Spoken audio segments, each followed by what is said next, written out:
Bonsoir chers amis, j'espère que vous allez bien. Je suis heureux de vous accueillir pour cette huitième leçon de Typicon qui sera aujourd'hui consacrée à l'étude du Pentecostés. Et sans plus tarder, je vous propose comme d'habitude de faire une petite prière. Roi céleste consolateur, esprit de vérité, toi qui es partout présent et qui remplis tout, trésor des biens, donateur de vie, viens et fais ta demeure en nous, purifie-nous de toute souillure et sauve nos âmes, toi qui es bonté. Amen. Je vous propose, sans plus tarder, de passer au diaporama. Et petite précision également, il y a 2 semaines, on m'avait interrogé, je n'avais pas pu répondre à la question, je crois de mémoire que c'était la question de Nikita, qui me demandait quelle était l'étymologie du Saint-Crème. Donc je suis allé vérifier, et donc crème vient du grec chrisma qui signifie l'onction. Donc c'est tout simplement l'onction avec une huile sanctifiée. Merci, Jérémy.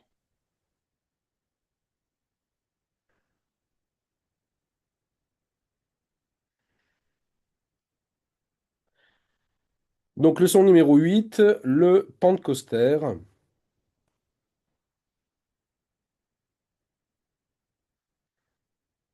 Le Pentecostés, du grec Pentekostarion, est le temps liturgique qui est compris entre Pâques et la Pentecôte, comme son nom l'indique d'ailleurs. Et par extension, il comprend également les 2 dimanches qui suivent la Pentecôte et qui sont consacrés à des synaxes de saints particulières.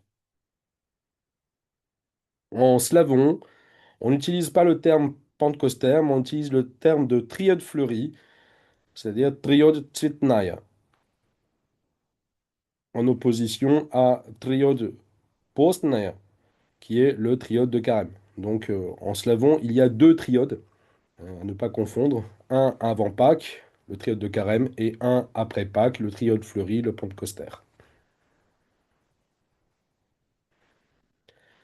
Le pentecostés commence donc par le dimanche de Pâques et s'achève par le 2e dimanche après la Pentecôte, qui est consacré à la synaxe de tous les saints ayant resplendi sur la terre russe. Il s'agit donc d'un cycle de 9 semaines, 9 semaines ou 10 dimanches. La majorité de ce cycle est rempli par ce qu'on appelle le temps pascal, c'est-à-dire les 39 premiers jours du Pentecostés sont consacrés au temps pascal. Il s'agit d'un temps qui est éminemment marqué par la résurrection, l'achèvement de la prédication du Christ sur terre et l'attente du Saint-Esprit qui se manifestera le jour de la Pentecôte. Il s'agit également, comme pour le triode de Carême d'ailleurs, d'un ouvrage liturgique. Donc nous aurons l'occasion d'étudier euh, un petit peu cet ouvrage consacré donc au temps du Pentecostés. Nous étudierons donc tout d'abord la semaine lumineuse. Je vous rappelle que la fête de Pâques, le jour de Pâques, a déjà été étudié dans le cadre de la précédente leçon, même si la fête de Pâques fait partie du Pentecostés, hein. Mais nous étudierons donc la semaine lumineuse, puis ensuite les autres semaines du temps pascal, la suite du Pentecostés après le temps pascal, et enfin l'ouvrage liturgique consacré à ce temps particulier. Donc section 1, la semaine lumineuse. On appelle semaine lumineuse ou semaine radieuse, en slavon Svietla Siedmica, toute la semaine qui s'étend depuis Pâques inclus jusqu'au samedi suivant.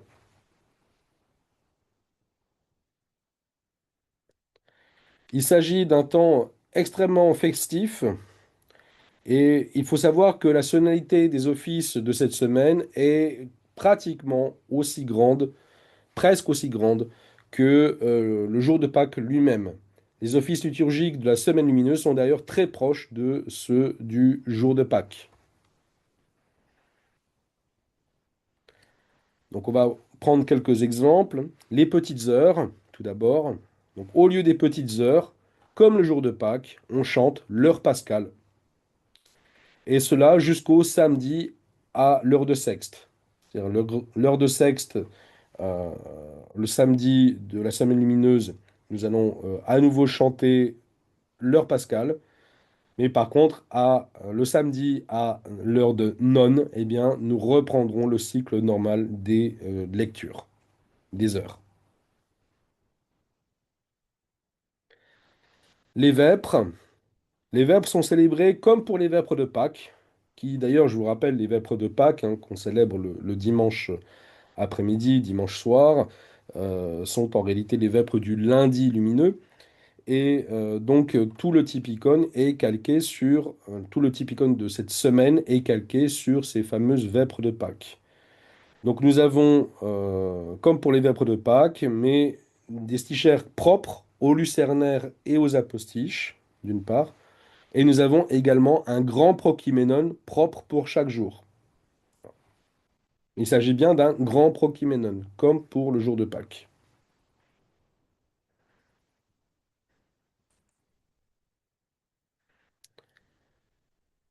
Pour les matines, nous avons des matines qui sont calquées sur la vigile pascale, sur les matines pascales, mais un petit peu plus allégées, c'est-à-dire que, bien évidemment, il n'y a pas la procession voilà, avant le début des matines. Il n'y a pas d'encensement pendant le canon, hein. Vous savez que le jour de Pâques, il y a encensement à chaque aude et petite ecténie à chaque aude. Ce n'est pas le cas pendant la semaine lumineuse. Il y a l'encensement normal hein, à la huitième, neuvième aude. Et il y a également petite ecténie, comme d'habitude, aux audes 3, 6 et 9 du canon. Particularité également, c'est que les stichères des laudes sont propres à chaque jour, c'est-à-dire qu'on a des stichères particulières pour chaque jour de la semaine lumineuse, qui ne sont pas celles de Pâques. Pour la diviniturgie, eh bien, le typicone est le même que celui du jour de Pâques. On l'a étudié encore une fois il y a 2 semaines, hein, lors de la précédente leçon. Donc, comme à la vigile pascale, on fait tout comme pour le jour de Pâques, y compris à la place du trisagion, le chant Vous tous qui avez été baptisés en Christ, vous avez revêtu le Christ et en réalité ne change au cours de cette liturgie par rapport à la liturgie pascale proprement dite que le prokyménon, la lecture de l'apôtre, hein, l'épître, enfin plus exactement, on n'est pas dans le cadre d'une épître, dans le temps pascal, on est dans la lecture des actes des apôtres, donc c'est la lecture de l'apôtre, hein, le livre qui s'appelle l'apôtre, le chant de l'Alléluia et la lecture de l'Évangile. Hein, ces 4 points diffèrent en fonction des jours, mais tout le reste est calqué sur le jour de Pâques. Et nous avons pendant toute la semaine lumineuse le même congé que pour la fête de Pâques elle-même. Je vous rappelle que celui qui est ressuscité des morts, qui par la mort a vaincu la mort et a donné la vie à ceux qui sont dans le tombeau, le Christ notre vrai Dieu, etc., etc. Plus le typicone de Pâques, c'est-à-dire avec, comment dire, toutes les formules, chant du tropère, 2 fois et demi, répété par le chœur, la formule du congé, et le Christ est ressuscité, l'acclamation, le Christ est ressuscité 3 fois, le peuple répondant en vérité, il est ressuscité, c'est la salutation pascale, et ensuite le chant rapide du tropère, de la résurrection du tropère de Pâques 3 fois, avec à la fin, il nous a donné la vie éternelle, nous adorons sa résurrection du troisième jour comme pour le jour de Pâques. Particularité également, c'est que pendant toute la semaine lumineuse, donc à partir du dimanche de Pâques, et donc à partir de la vigile pascale, dès le début de la vigile pascale, en réalité, on ouvre les portes. Je vous rappelle, le début de l'office de Pâques commence par l'ouverture des portes avec le prêtre qui sort pour donner la lumière. Eh bien, les portes royales resteront en permanence ouvertes pendant toute la semaine lumineuse, comme pour le jour de Pâques, et elles ne seront refermées que le samedi après Sexte. Hein, je vous ai dit tout à l'heure que le samedi lumineux, à l'heure de Sexte, on chante pour la dernière fois dans l'année l'heure pascale, eh bien, à l'issue de cette heure de sexte, nous refermons les portes royales et s'en suivra ensuite la lecture ordinaire de l'office de nonne.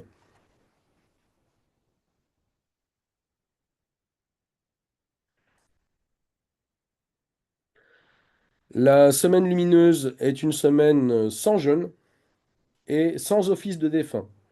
Il faut savoir que les offices de défunt vont reprendre la semaine suivante. On va en reparler un petit peu tout à l'heure, mais il n'y a en principe pas d'office de défunt pendant la semaine lumineuse. Et c'est une semaine qui est totalement sans jeûne. On appelle aussi la semaine lumineuse la semaine des 7 dimanches. Alors cette expression a un sens bien évidemment symbolique et théologique, d'une part, puisque durant cette semaine, la résurrection y est célébrée de façon omniprésente, hein. C'est comme si la fête de Pâques durait toute la semaine. Et encore une fois, dans le cadre du Typicon, on n'est pas comme dans le cadre d'une après-fête du tout, on est vraiment dans le cadre de la fête. Donc c'est la fête de Pâques qui dure 7 jours, d'accord? Mais ça a également une signification liturgique, puisque je vous avais expliqué dans le cadre de la leçon consacrée à l'Octoèque, de mémoire c'était la deuxième leçon, que on changeait de ton tous les dimanches, hein, chaque semaine, tous les dimanches. Eh bien, dans le cadre de la semaine lumineuse, nous avons également ce phénomène, c'est-à-dire que on fait comme si chaque jour était un dimanche, et donc on va changer de ton. Et c'est la raison pour laquelle nous avons donc le lundi ton 2, le mardi ton 3, le mercredi ton 4, jeudi ton 5, vendredi ton 6, et enfin le samedi ton 8 pour clôturer le cycle des tons.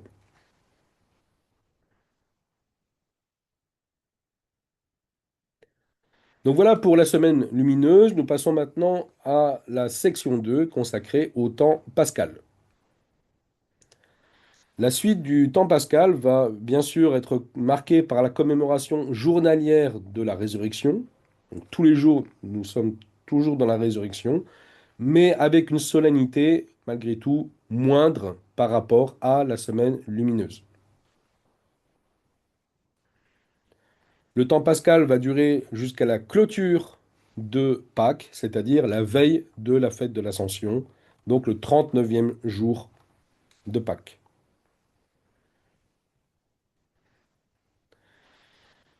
À l'issue de la semaine lumineuse, pendant le temps pascal, les jours de jeûne ordinaires reprennent, donc les mercredis et vendredis, sauf exception, fêtes, etc. Mais en principe, les jours de jeûne reprennent à ce moment-là, ainsi que les offices de défunts. Et nous avons dans l'Église orthodoxe russe une fête particulière qui s'appelle Radons, qui est une fête particulièrement consacrée aux défunts. C'est en réalité l'annonce de la résurrection aux défunts, donc le mardi de la deuxième semaine de Pâques, hein, donc de la semaine qui suit immédiatement la semaine lumineuse, donc comment dire, le 10e jour de Pâques. Et il y a donc commémoration universelle des défunts à cette occasion.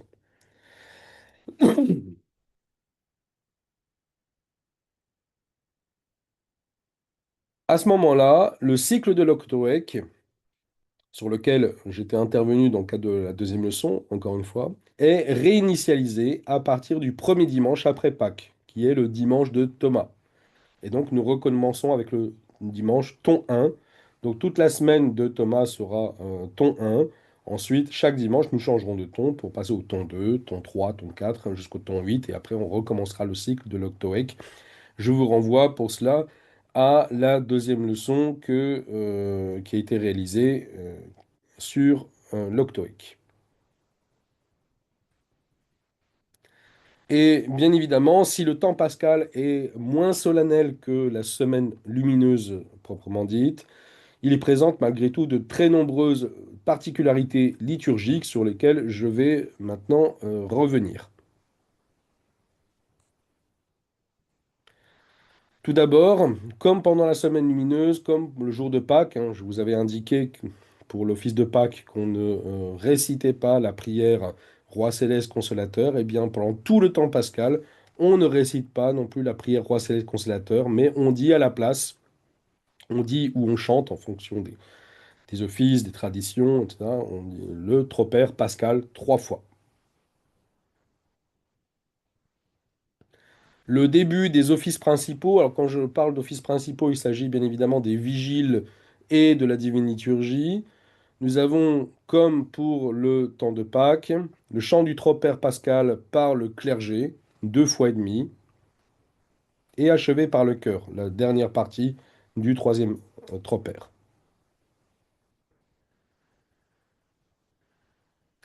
Pendant les dimanches du temps pascal, sauf le dimanche de Thomas, qui est un petit peu particulier, nous avons le chant des stichères de Pâques aux apostiches des vêpres. Après une stichère du jour, plus gloire, doxasticon du jour, et maintenant c'est le jour de la résurrection. Je m'explique. C'est comme le jour de les vêpres du jour de Pâques. Les vêpres du dimanche de Pâques, eh bien, aux apostiches, nous avons une stichère qui est généralement du thon, voilà, du thon de l'octoèque. Et ensuite, on chante les stichères de Pâques, qui commencent par les versets que vous connaissez, hein, que Dieu se lève et ses ennemis seront dispersés, ses adversaires fuiront devant sa face, etc., etc. De grand matin, les femmes coururent au tombeau, etc. Et donc ces 6 chars de Pâques sont chantés jusqu'au Gloire au Père et au Fils et au Saint-Esprit. On interrompt les 6 chars de Pâques. On chante à ce moment-là le Doxasticon du jour, qui est en général Doxasticon indiqué dans le Pentecostère. Ensuite, et maintenant et toujours, et on reprend les 6 chars de Pâques à partir de ce moment-là, et maintenant et toujours dans les siècles des siècles, Amen, jusqu'au chant solennel du tropère de la résurrection.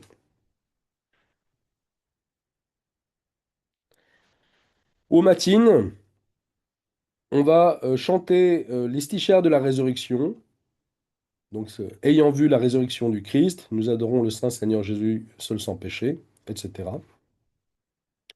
On va chanter 3 fois tous les jours. Tous les jours, alors que en temps ordinaire, je vous rappelle qu'on le chante une seule fois et uniquement le dimanche, et bien là, on est résurrection tous les jours, hein, et on n'est pas juste résurrection, on est véritablement en temps pascal, avec une commémoration pardon, particulière de la résurrection, et donc on va chanter comme le jour de Pâques, les 6 chers de la résurrection, 3 fois tous les jours.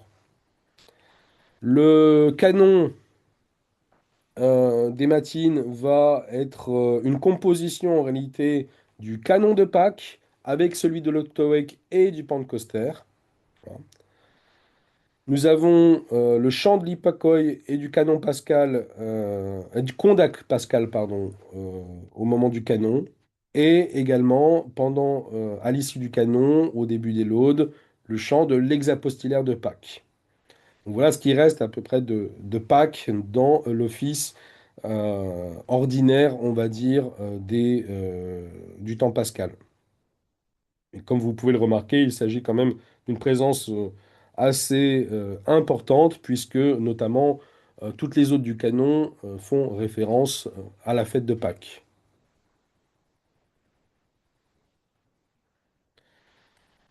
Particularité également du temps pascal, c'est que en semaine, on va chanter le tropère du dimanche de l'Octoèque. C'est-à-dire que, comme vous le savez, je l'ai répété plusieurs fois, donc euh, le cycle de l'Octoèque veut que chaque dimanche, on change de ton, hein, pour chaque semaine. Et en réalité, quand on est en dehors du temps pascal, eh bien, le dimanche a son tropère propre au ton, bien sûr, qu'on ne chante que le dimanche en question. Mais pendant le temps pascal, même en semaine, eh bien, on va chanter le tropère du dimanche du ton. C'est-à-dire si on est, par exemple, jeudi, ton 4, eh bien, on va chanter le tropère du dimanche, ton 4, même si on est le jeudi, tout simplement parce qu'on est dans le temps de la résurrection. À la divine liturgie, Eh bien, le début est, comme indiqué tout à l'heure, hein, quand j'ai parlé du début des offices, des principaux offices, avec le chant du tropère, comme du tropère, donc deux fois et demi, plus une demi-fois par le clergé et achevé par le chœur, au début de la divine liturgie, juste après la bénédiction initiale, béni est le règne du Père, du Fils et du Saint-Esprit. Nous avons une particularité également, c'est que au moment de la petite entrée, on chante toujours la petite entrée de la résurrection, c'est-à-dire tous les jours. Sauve-nous, ô Fils de Dieu, toi qui es ressuscité des morts, nous qui te chantons Alléluia. Alors qu'en temps ordinaire, on ne le chante que le dimanche. Là, tous les jours est considéré un petit peu comme un dimanche. En tout cas, c'est la résurrection. Et donc, on va chanter cette petite entrée de la résurrection tous les jours à la divine liturgie. Nous avons au moment des tropères, en principe, pour les tropères, on va chanter, comme je vous l'ai indiqué, le tropère du thon, le tropère du dimanche en question. Donc, en fonction du dimanche du temps pascal, je vais revenir un tout petit peu plus loin sur les différents dimanches du temps pascal. Mais on va chanter les tropères propres à ces dimanches, y compris en semaine, hein. Éventuellement, les tropères du Méné, s'il y a un saint qui doit être commémoré ce jour-là. Et bien évidemment, référence à Pâques, donc on va chanter systématiquement l'Hypakoi et le Kondak de la fête de Pâques. Pour l'hymne à la mère de Dieu, donc ce qu'on appelle en slavon Zadostojnik, c'est-à-dire à la place de Il est digne en vérité, eh bien, on va chanter l'hymne à la Mère de Dieu de Pâques, qui est donc tiré de l'Irmos de la neuvième ode du canon des Matines. L'ange chanta à la pleine de grâce, etc., etc. Et ça, c'est une particularité donc du temps pascal. Donc, pendant tout le temps pascal, on va chanter cet hymne à la Mère de Dieu, sauf deux jours, en fait, le jour de la fête et le jour de la clôture de la mi-Pentecôte. Donc le jour de la mi-Pentecôte et le jour de la clôture de la mi-Pentecôte, qui est une fête intermédiaire dans le cadre du Pentecostère, eh bien, il y a une hymne à la Mère de Dieu qui est propre pour ces jours-là. Donc c'est la seule exception pendant le temps pascal où on ne chante pas effectivement l'hymne à la Mère de Dieu, pascal. Il y a une hymne propre qui est composée pour la mi-Pentecôte et sa clôture. En guise de verset de communion donc, du clergé, on va prendre celui de Pâques, qui est donc recevez le corps du Christ, buvez à la source immortelle, et éventuellement ceux du dimanche ou du Méné. Voilà. Donc, si on est un dimanche, on va ajouter louer le Seigneur des cieux, louer le au plus haut des cieux, etc. Et s'il y a un saint important à commémorer ce jour-là, on va prendre le verset de communion du Méné, propre donc au saint. Chose importante également, toujours pendant le temps pascal, après la communion, donc juste après la communion, on ne chante pas «Nous avons vu la vraie lumière». Nous avons reçu l'Esprit céleste, tout simplement parce que nous sommes en attente de la réception de l'Esprit Saint qui ne viendra qu'à la Pentecôte, donc qui ne se manifestera qu'à la Pentecôte. Et donc, à la place de Nous avons vu la vraie lumière, comme le jour de Pâques, comme pour la semaine lumineuse, nous chantons le chant solennel du tropère de Pâques, tropère de la résurrection.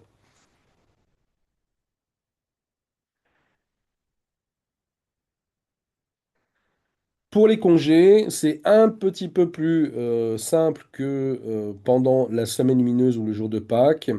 C'est-à-dire que à la place de gloire au Père et au Fils et au Saint-Esprit, Kyrie eleison, donne la bénédiction, on va chanter tout simplement le tropère de Pâques. Et donc le clergé va chanter la première moitié du tropère de Pâques. Le Christ est ressuscité des morts, par la mort il a vaincu la mort. Et le chœur achève le tropère, la deuxième partie. À ceux qui sont dans les tombeaux, il a donné la vie. La formule du congé n'est plus celle de Pâques, attention, c'est la formule de congé du dimanche. Tout simplement que celui qui est ressuscité des morts, le Christ, notre vrai Dieu, etc.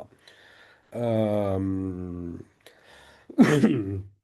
C'est une particularité, il faut faire attention, effectivement. Et il ne s'agit pas du congé pascal proprement dit, mais de celui du dimanche. Attention, par contre, on le dit tous les jours du temps pascal, donc y compris en semaine.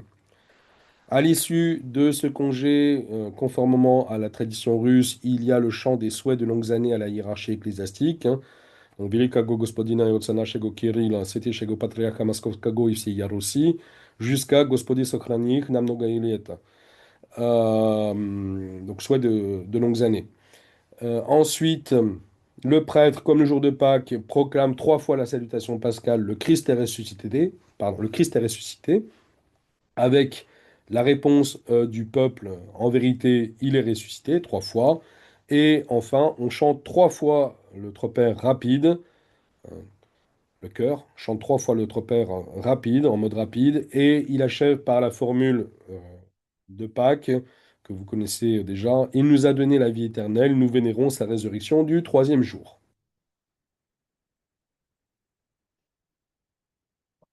Et enfin, donc le jour de la clôture de Pâques qui intervient donc le 39e jour de Pâques, donc la veille de l'Ascension, le mercredi de la sixième semaine de Pâques.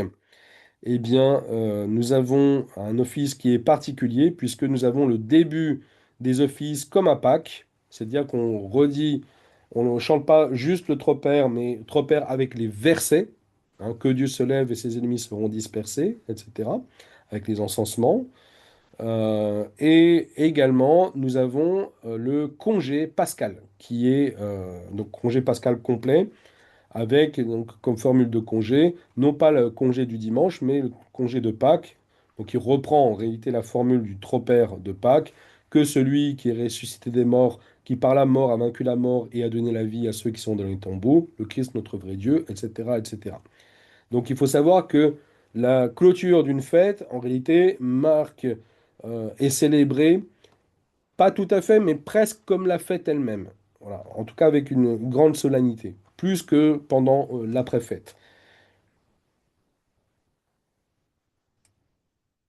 Et également, le jour de la clôture de Pâques, à l'issue des offices de la clôture de Pâques, donc à l'issue de la diviniturgie de la clôture de Pâques, on retire l'épitaphios de l'autel. Je vous avais indiqué dans le cadre de la précédente leçon consacrée à la grande et sainte semaine et Pâques que l'épitaphios qui était vénéré donc le vendredi saint était apporté à l'autel pour le samedi saint, déposé sur l'autel, et il est donc conservé jusqu'à la veille de l'Ascension, et donc on le retire uniquement à l'issue de la diviniturgie, de la clôture de Pâques, pour marquer la présence du Christ sur la terre et le tombeau vide.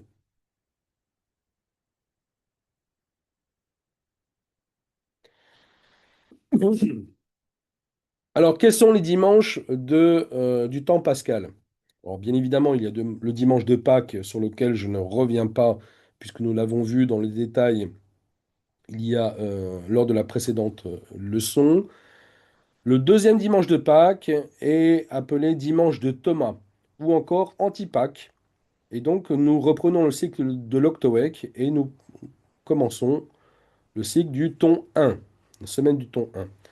Donc le dimanche de Thomas est consacré bien évidemment à la parole, le passage de l'Évangile. On voit que Thomas, qui n'était pas présent avec les disciples lorsque le Christ leur est apparu le jour de sa résurrection, ne croyait pas et il n'a accepté de croire que si il pouvait mettre son doigt dans la marque des clous, dans la marque de la lance, dans le côté du Seigneur. Et donc c'est effectivement ce qui s'est produit 8 jours plus tard, donc le fameux dimanche de Thomas. En tout cas, il ne s'appelait pas à l'époque dimanche de Thomas, évidemment, mais on l'appellera par la suite ainsi, puisque le Christ est apparu le huitième jour à ses disciples, cette fois-ci avec Thomas présent. Et Thomas s'est s'est prosterné devant le Christ pour l'adorer.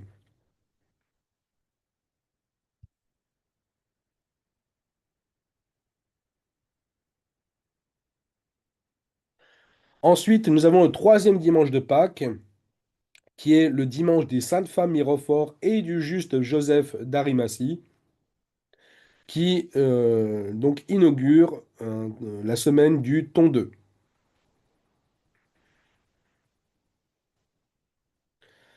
Quatrième dimanche de Pâques, le dimanche du paralytique. Ah oui, pardon, je reviens un petit peu en arrière sur le dimanche des Mirophores.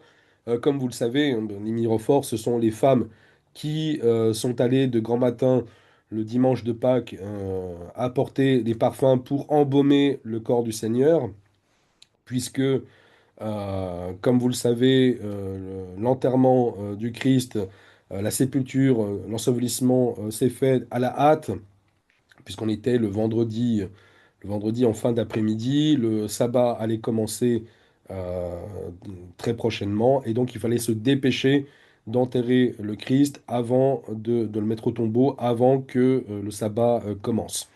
Et donc, les femmes mirophores ont attendu le lendemain du sabbat, donc le dimanche matin de très bonne heure, pour se rendre au tombeau et, comment dire, parfaire les rituels d'embaumement qu'elles n'avaient pas pu faire entièrement le vendredi saint.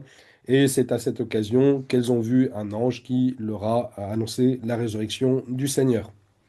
Je ne reviens pas outre mesure sur ce passage que vous connaissez parfaitement. Donc, quatrième dimanche de Pâques, il s'agit du dimanche du paralytique, donc qui inaugure la semaine du Thon 3. Dimanche du paralytique fait référence à ce passage de l'Évangile où, comme vous le savez, il y avait un paralytique qui était allongé à la piscine de Siloé, et l'ange du Seigneur avait l'habitude de temps à autre de venir agiter les eaux, et le premier malade qui y plongeait dans ces eaux sanctifiées, eh bien, était guéri, quelle que soit l'infirmité qui l'habitait. Et malheureusement, ce paralytique ne parvenait pas à se mouvoir jusqu'aux eaux euh, avant ses compagnons d'infortune. Et donc il croise le Christ. Le Christ lui remet ses péchés et lui dit, va et ne pêche plus, prends ton lit, prends ton grabat et marche. Et le paralytique fut à l'instant guéri.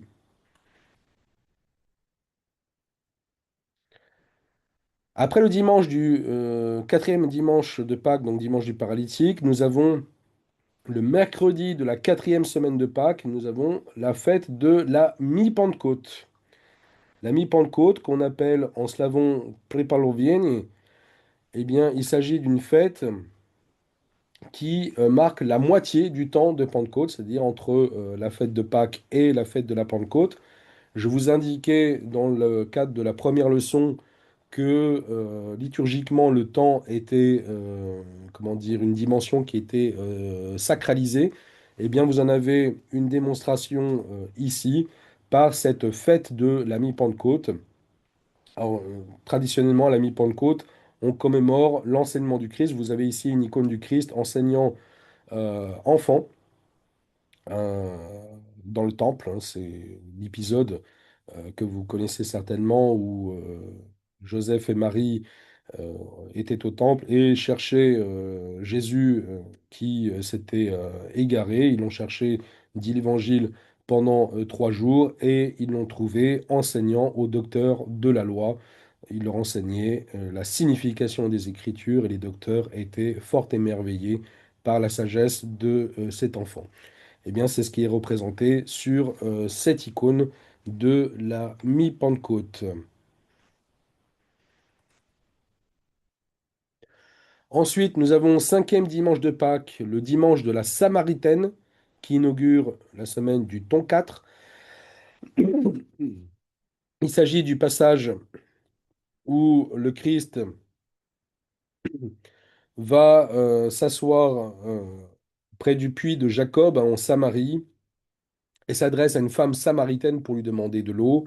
La femme samaritaine, comme vous le savez, euh, lui demande pourquoi il s'adresse à elle, puisqu'il est juif et elle samaritaine, donc ce qui équivaut, il y avait une grande inimitié entre Juifs et Samaritains, les Samaritains étant considérés comme des hérétiques par les Juifs, et s'ensuit un dialogue entre le Christ et la Samaritaine, dans lequel le Christ notamment lui révèle sa vie, et la Samaritaine, il promet à la Samaritaine de lui donner de l'eau vive, qui est donc le symbole, bien évidemment, de la vie éternelle et le symbole du baptême.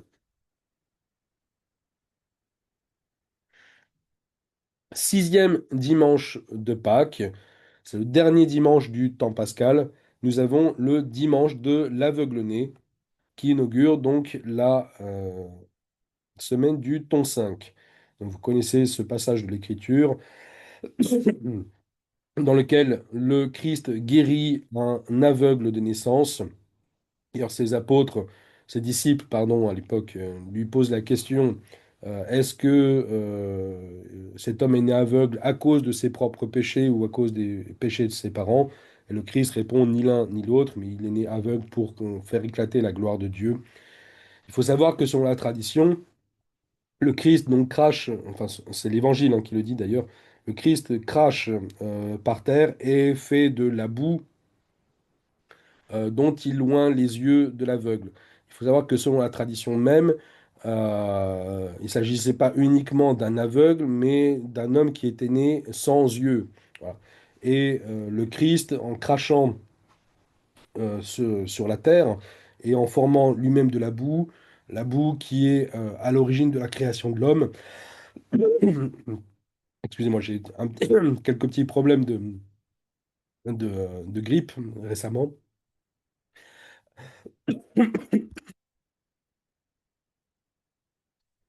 Pardon.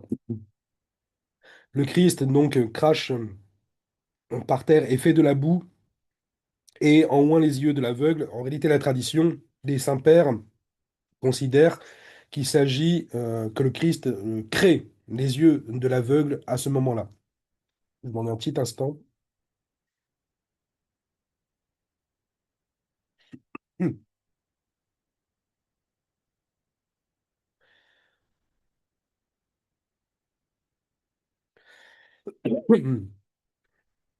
Et donc l'aveugle qui, à la suite de sa guérison, est effectivement fortement chahuté par les grands prêtres du temple et ensuite est chassé hein, du temple et il rencontre à nouveau le Christ. Cette fois-ci, il le voit, bien évidemment, et il l'adore en disant Mon Seigneur et mon Dieu.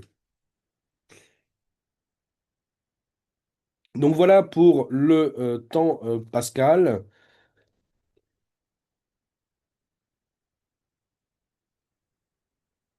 Un tout petit instant.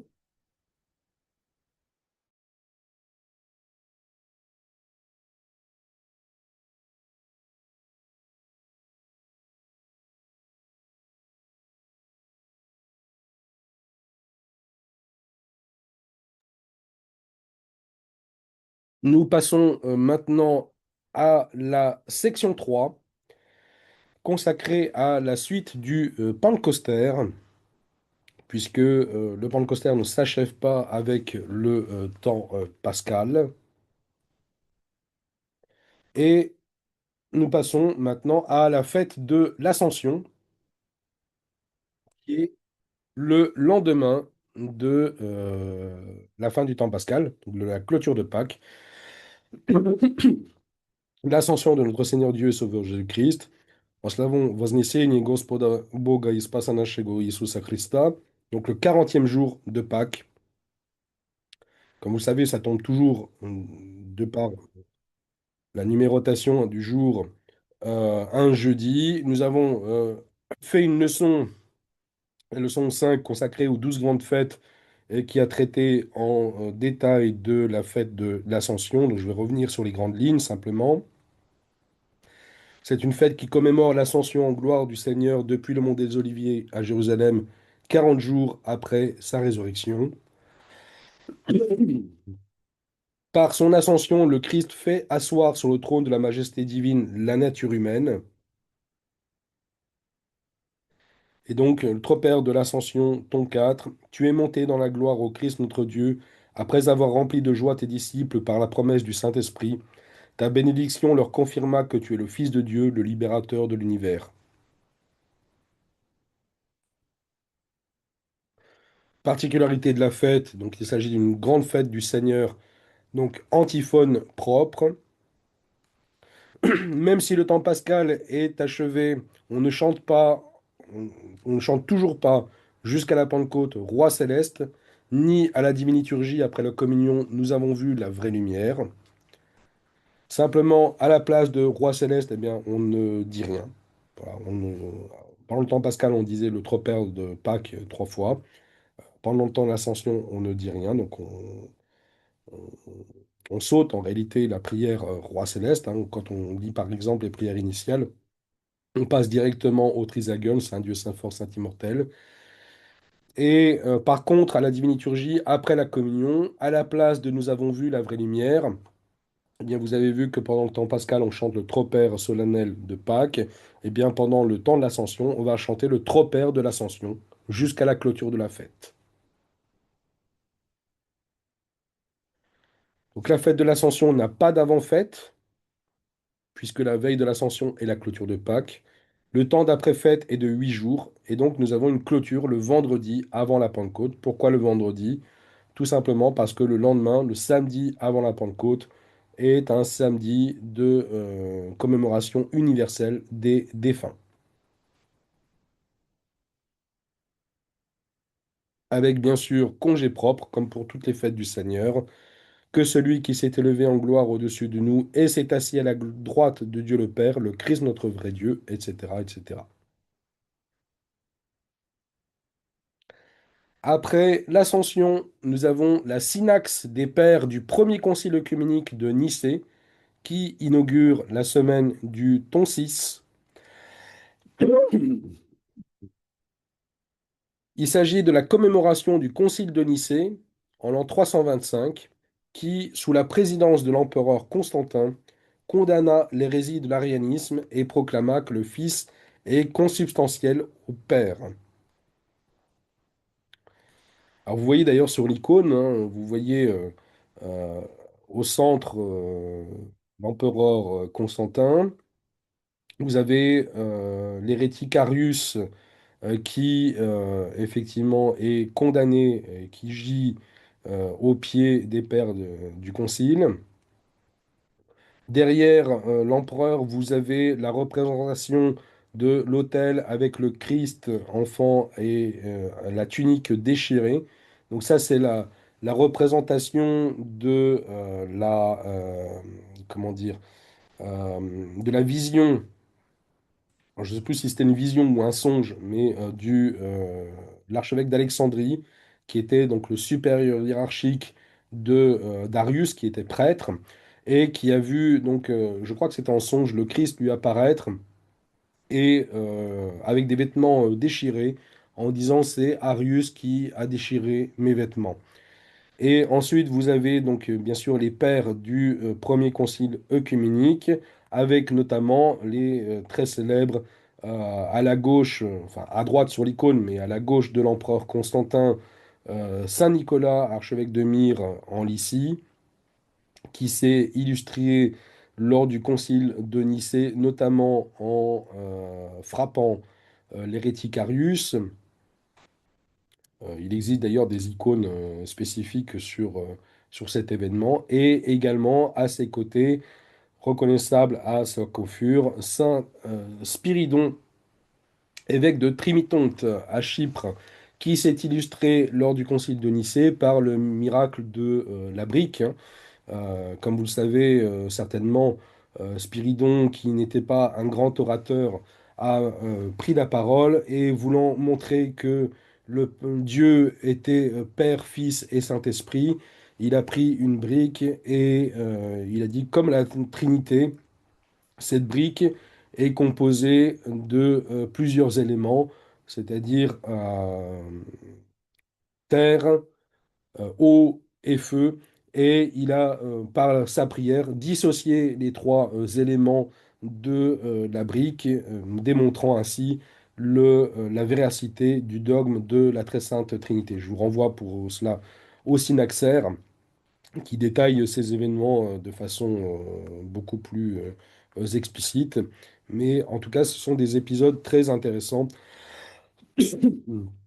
Et donc, ce dimanche prépare le dimanche suivant de la Pentecôte en proclamant l'égalité de nature et d'honneur des personnes de la Sainte Trinité. C'est d'ailleurs le concile de Nicée qui, alors pas entièrement, mais qui va en tout cas écrire le début du symbole de foi que nous récitons tous les dimanches. Alors liturgiquement, ce dimanche est le prototype des offices des pères conciliaires.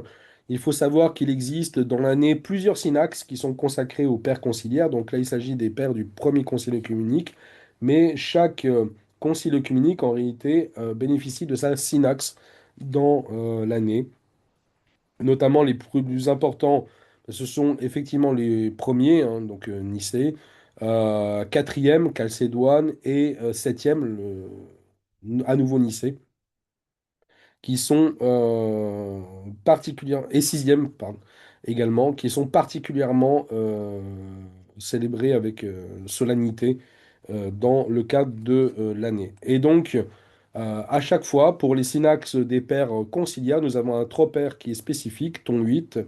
Tu es béni par-dessus tout, ô Christ notre Dieu, toi qui as établi nos pères pour illuminer la terre, et qui par eux nous a tous conduits à la vraie foi, au plein de miséricorde, gloire à toi.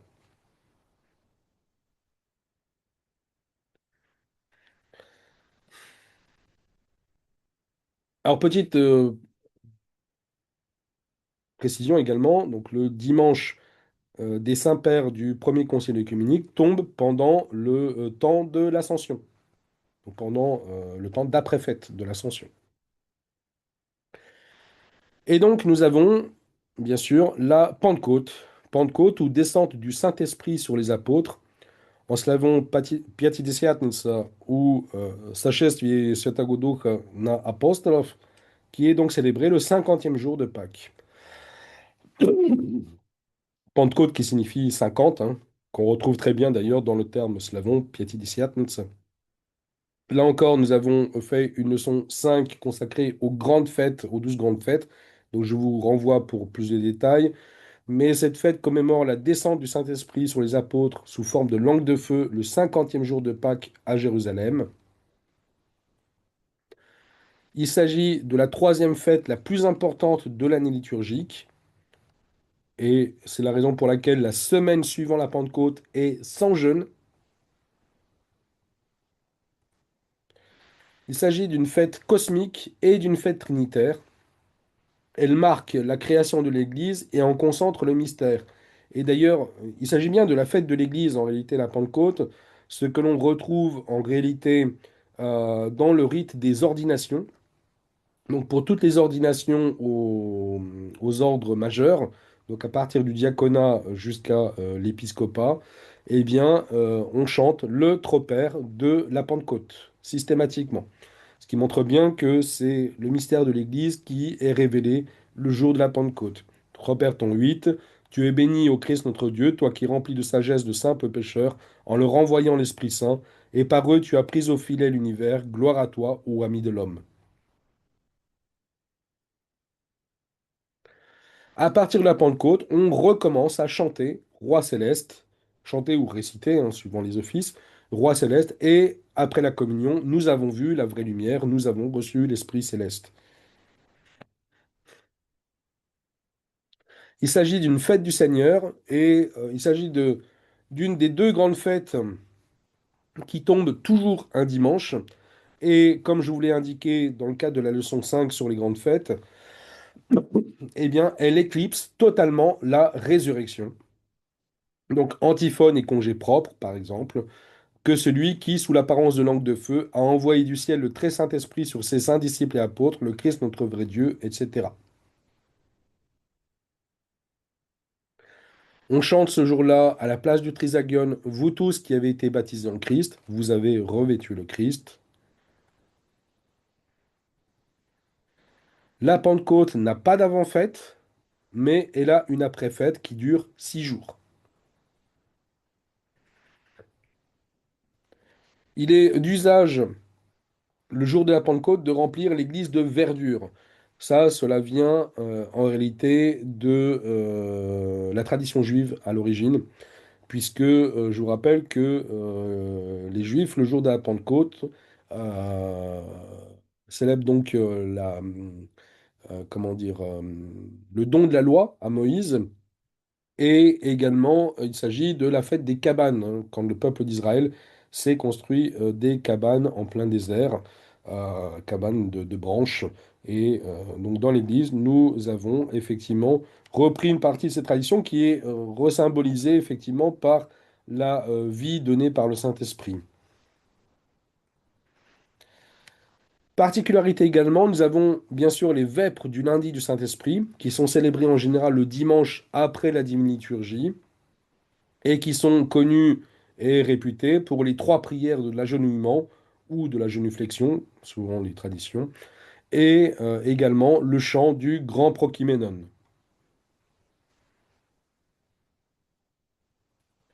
Et bien évidemment, le lendemain de la Pentecôte est consacré au Saint-Esprit. C'est pour ça qu'on dit le lundi du Saint-Esprit.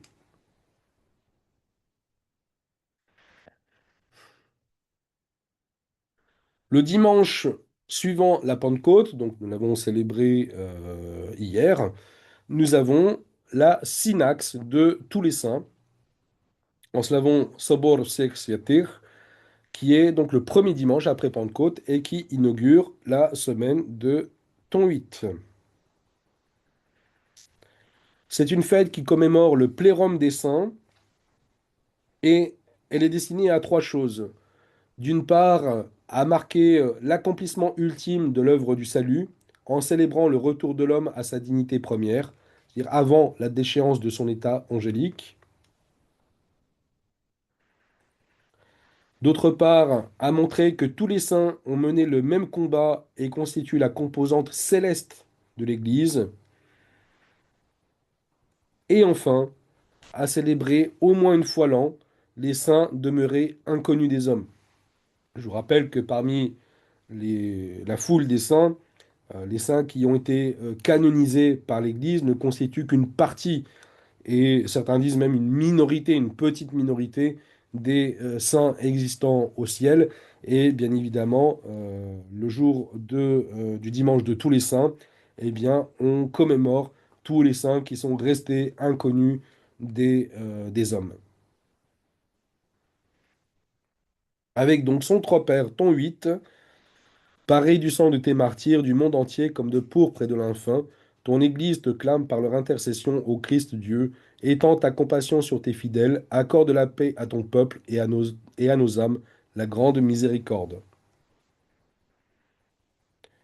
Et le lendemain du dimanche de tous les saints commence le carême des saints apôtres, c'est-à-dire aujourd'hui. Voilà. Commencement du carême des saints apôtres qui s'achèvera donc la veille de la fête de Saint-Pierre et Saint-Paul, coryphées des apôtres, donc, qui sont célébrés le 29 juin, donc fin du carême des apôtres, le 28 juin.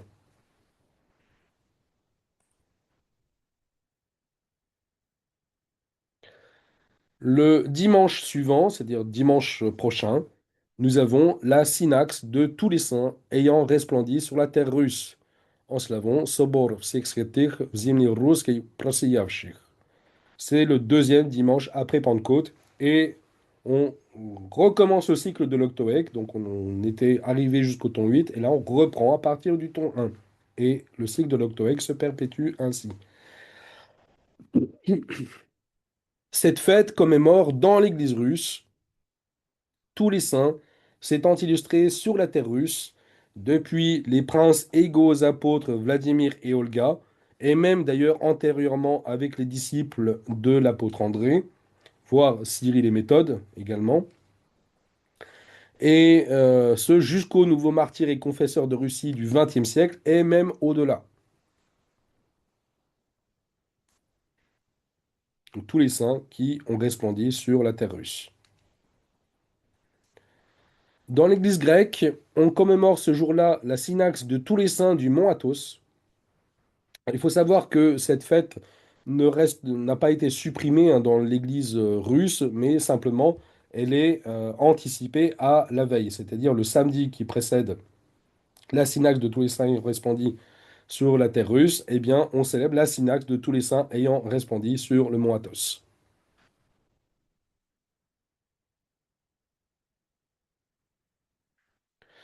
En Occident, et notamment en France, on a pris l'habitude de commémorer en même temps les saints locaux. Alors, il faut savoir qu'il n'y a pas de, comment dire, aucune église mère pour l'instant n'a établi de synaxe des saints français, mais c'est une, comment dire, c'est une habitude qui a été prise, notamment dans notre archevêché, voilà, de célébrer les saints locaux ce jour-là. Et donc, Troper, ton 8, comme le fruit de tes semailles de salut, la terre de Russie t'offre, au Seigneur, tous les saints qui ont brillé sur elle. Par leur prière et la protection de la Mère de Dieu, garde ton Église et notre pays dans la paix au plein de miséricorde.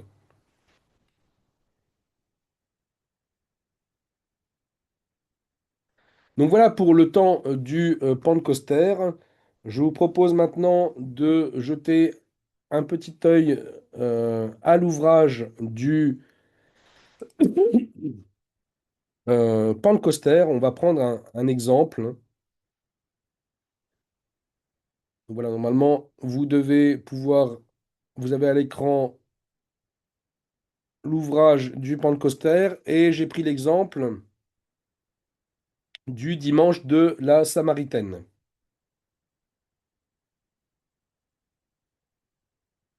Donc dimanche de la Samaritaine, donc vous voyez, on commence le samedi soir aux petites vêpres. Donc en général dans les paroisses il n'y a pas de petites vêpres, hein, donc je survole. On arrive aux grandes vêpres. Je vous explique voilà, comment commencent les grandes vêpres. Lucernaire 10 tichères, donc ton 4. Vous voyez, ton 4 c'est le ton du dimanche, c'est le ton de l'octoèque. Vous avez une, deux, trois, quatre stichères de l'octoèque. Ensuite, vous voyez la petite étoile ici. Voici la moitié des jours, commençant avec la résurrection du Sauveur et par la fête de Pentecôte s'achevant.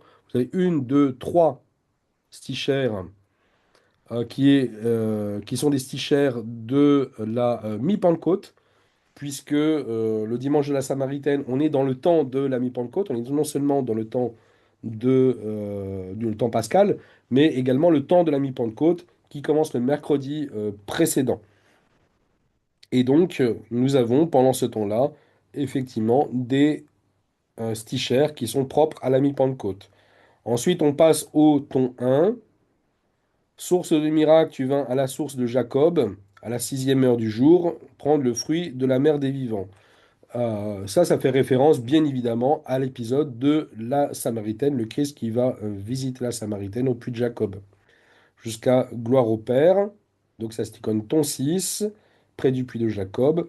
Et maintenant ton 4, l'ancêtre de Dieu, le prophète David, ça c'est l'Octoèque. On revient à l'Octoèque ici. Ensuite, entrée, lumière joyeuse. Prokimenon ton 6, le Seigneur règne. C'est le prokimenon ordinaire du samedi soir, hein, du dimanche. Litis, s'il y a lieu. Apostiche, ton 4. Donc ça, c'est l'octoèque, encore. Une stichère de l'octoèque. Et ensuite, stichère de Pâques. Que Dieu se lève et que ses ennemis se dispersent, etc., etc., avec tous les versets. Vous voyez. Annoncer aux apôtres la résurrection. Gloire au Père, ton 8. Là, on reprend en réalité le Pentecostère. C'est la Samaritaine ici. Voilà, ton 8. Et ensuite, on reprend les 6 chairs de Pâques avec et maintenant et toujours dans les siècles des siècles. Amen. C'est le jour de la résurrection, etc., etc., jusqu'au chant solennel du tropère de Pâques. Ensuite, nous avons tropère, ton 4. Donc, c'est le tropère de l'octoèque, du dimanche, hein, de l'octoèque, recevant de l'ange la joyeuse nouvelle de la résurrection. Gloire est maintenant, au milieu de la fête, ton 8, c'est le tropère de la mi-Pentecôte. Office de minuit, je passe, parce que de toute façon, on ne le célèbre pas en paroisse. Et pour les matines, ce sera la même chose avec les tropères. Vous voyez, catéchisme, navette tac, tac, tac, tac, tac. Et le canon de Pâques, c'est le jour de la résurrection, peuple rayonnant de joie, etc., etc. Ça, c'est le canon pascal. Ensuite, vous avez le canon de l'Octoèque.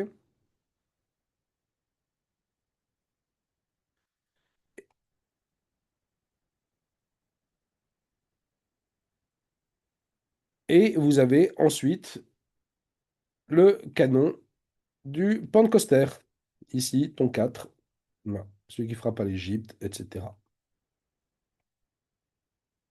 Donc, je ne rentre pas dans les détails, bien évidemment, pour chaque jour, chaque dimanche du temps pascal, tout est indiqué dans le Pentecostés.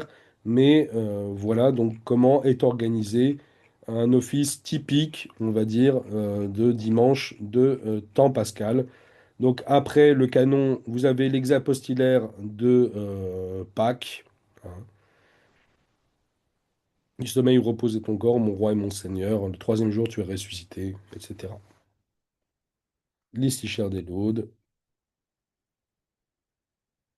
etc.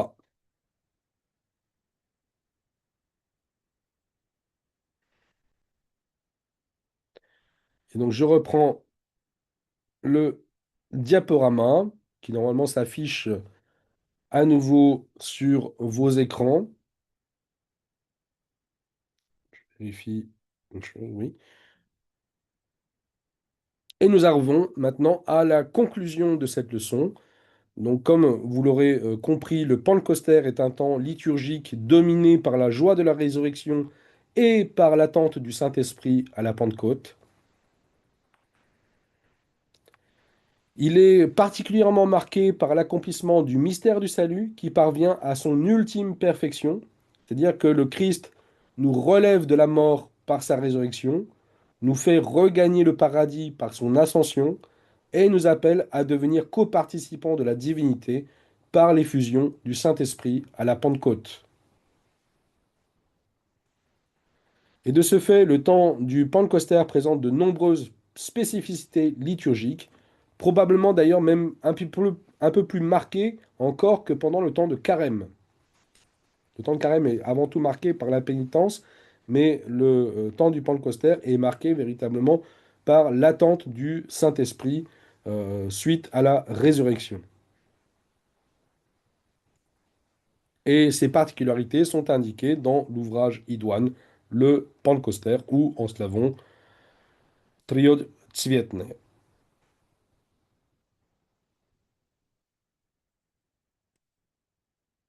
Et enfin, donc, nous aborderons lors de la prochaine leçon, qui sera donc la leçon numéro 9, la fin de notre premier chapitre consacré au temps liturgique et nous étudierons à cette occasion les cycles des lectures.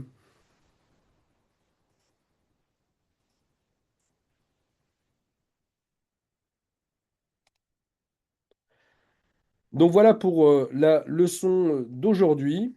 Si vous avez des questions, bien écoutez, je suis à votre écoute.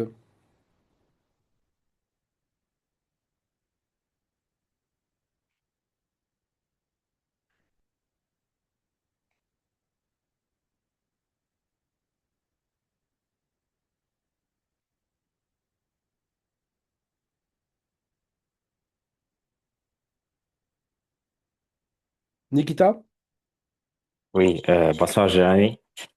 Merci beaucoup pour cette présentation. J'ai juste une petite question. C'est par rapport de célébration en fait à l'église, avant des vêtements. Donc on s'habille, si j'ai bien compris, on s'habille en vert que deux fois dans l'année. C'est pour Вход Господень в Иерусалим, donc on rentrait de Jésus à Jérusalem et pour la Pentecôte. Est-ce que c'est correct ou il y a d'autres jours aussi on s'habille en couleur verte? Euh, Il me semble que c'est exact. Alors, il y aura une leçon qui sera particulièrement consacrée aux vêtements liturgiques et on abordera effectivement la question des couleurs des vêtements. Mais Ok, il me semble que c'est effectivement exact. Je cherche. Ah, je crois quand même qu'il y a les fêtes des saints hiérarques aussi. Les ça fêtes des saints ira. Ok, hiérarques, normalement, c'est en vert. Mais après, ça peut varier d'une tradition à l'autre et on reviendra dans le détail dans le cadre de la leçon sur les vêtements liturgiques. Je n'ai pas approfondi ce d'accord, sujet aujourd'hui, mais il me semble qu'effectivement, pour les hiérarques, c'est également en vert. Mais en tout cas, pour les d'accord, grandes fêtes, effectivement, c'est vrai. C'est l'entrée du Seigneur à Jérusalem et effectivement la fête de la Pentecôte. d'accord. Ok, merci beaucoup. Benoît? Oui, merci Jérémy beaucoup pour la leçon. Je crois, alors, pour le vert, je crois qu'il y a aussi le dimanche de la Sainte Croix, où on est habillé, il me semble, où on est habillé en vert, puisque enfin, il semblait me rappeler on était vêtu de vert pour la Sainte Croix. Je sais pas, mais bon. Non, pour les fêtes de la Croix, en principe, c'est couleur de carême, hein, normalement. Mais voilà. D'accord. Je Bon. vais Ah, reprendre. Là, honnêtement, je mets des guillemets à ce que je dis parce que je n'ai pas approfondi le thème pour aujourd'hui, mais il me semble que pour la Croix, c'est couleur, c'est le violet en réalité. d'accord, Pas d'accord, pour le d'accord. carême, voilà. D'accord. Ma question portait, tu sais, lors de la semaine radieuse, enfin, Mhm. semaine lumineuse. euh, sur le fait qu'il y avait, donc, on commençait le lundi avec le ton 2, ton 3, ton 4, ton 5, ton 6, et en fait, on sautait le ton 7 Oui. pour arriver au ton 8. Et peut-être que tu l'as déjà dit précédemment, enfin par le passé, dans les leçons précédentes, mais je me rappelle plus pourquoi on saute le ton 7 en fait. Ah, C'est- parce qu'il faut clôturer le cycle, je pense. Et on clôture avec le ton 8, donc du coup, Toujours au ton 8, oui, tout à on fait. saute le ton 7. Le ton 8, c'est la perfection.